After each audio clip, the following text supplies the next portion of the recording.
Toastmasters is a win-win. It is a way to build teamwork and collaboration. It is a way to grow professionals, no matter if you're an individual contributor, a senior manager, an executive.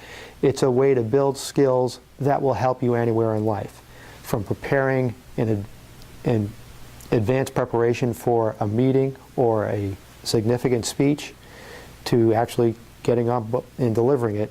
It's going to provide that growth, that opportunity to do it and do it better every time. When I think about employees and how they've blossomed under Toastmasters, I really think about Jessie. She works over in our fair lending department, and I'd had some interactions with her and attended some meetings and really hadn't thought that much about it. But when I went to that Toastmasters meeting and saw her stand up and give a speech, have her give feedback to other people, have her praise and encourage her peers, you just saw a totally different side to her. So the perk, I think, is that, often in the day-to-day jobs of our employees, they don't have an opportunity to shine like that. But Toastmasters gives them that opportunity, and you really see other qualities in people that you just didn't even know existed. So it's such a benefit to them, and it gives you insight into the future that they can bring to the company. People make a lot of decisions about you and determine your value, your image, your potential based on how you choose to communicate and what information you communicate. Do you talk too much, too little, too late, to the wrong people? All of these things matter. So courage is something you develop in the course of Toastmasters, and courage is a very powerful ally with communications, especially when you're trying to build the culture we're trying to build here at Lockheed Martin, with collaboration, candor, and transparency. Another benefit that Toastmasters brings to us is that it's just plain fun. Those that participate in it, they love it. They look forward to their weekly meetings at lunchtime. And in fact, if you ask one of them, hey, you want to go to lunch on Wednesday? They're going to say, nope, got a Toastmasters meeting. And if you attend one of those meetings as an executive, you become really envious of these people because they're having a good time. They're laughing, they're joking, they're just enjoying themselves, a lot. So it's a great, cheap way for a company to be able to boost the morale of anyone that would like to participate within Toastmasters. And I would say you could go through the list of what's formally listed as Toastmaster skills, but I'd start with self-confidence.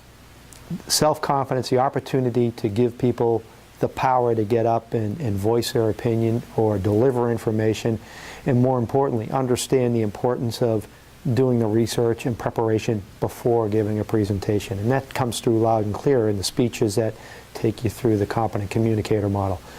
And we see that opportunity is grabbed by employees and they grow. They take it and run with it, and it does make an impact on where they go in this business.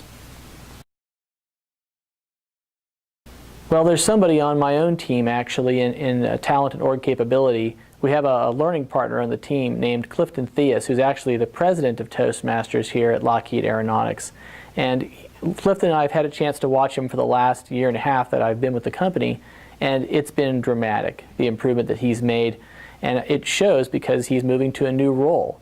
And after 8 years in the same job, he starts Toastmasters, and a year and a half later, he's in a new opportunity.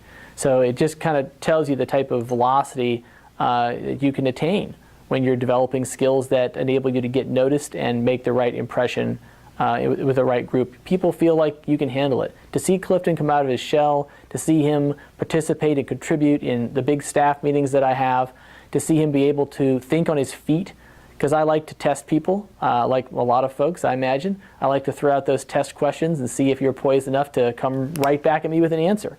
And not only did Clifton have a good answer and a thoughtful answer, but it was a funny, witty answer too.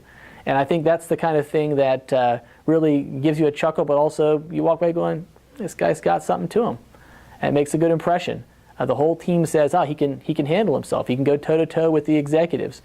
And that matters when you talk about should the person be considered for another opportunity. You make the cut. Well, I think that it's something that people can get a little bogged down in, well, how do we get started, and do we have enough interest, and do we have, what if we have multiple sites, do people have to drive over, and people get so busy at lunch. But it's just something, it really with just a little bit of effort and just a little bit of organization, talk to a regional person who can help kind of be your sponsor to get things going.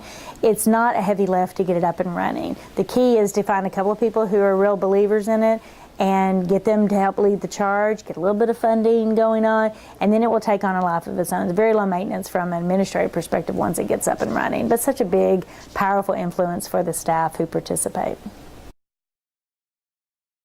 Allow me to leave you with this message.